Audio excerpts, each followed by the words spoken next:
Hello! In this video I will show you how to bypass parental controls on HONOR X6b. So you have to start by opening your Google application, then click on your avatar, and now go to Google account.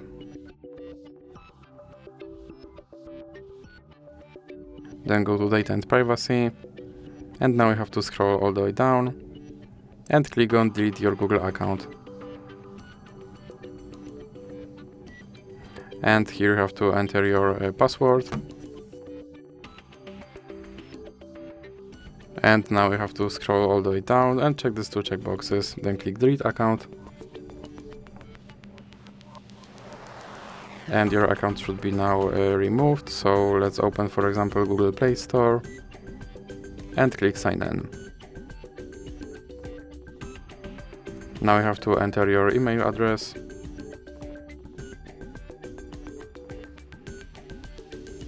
Then click Next. And as you can see, my account is deleted, so now I have to click Next to recover it. And now I have to enter my password. Then click I agree.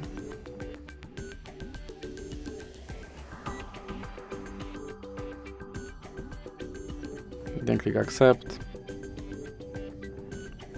And as you can see, my parental control is now bypassed and my account is recovered. So that's it for this video. If you liked it, please remember to leave a like and subscribe.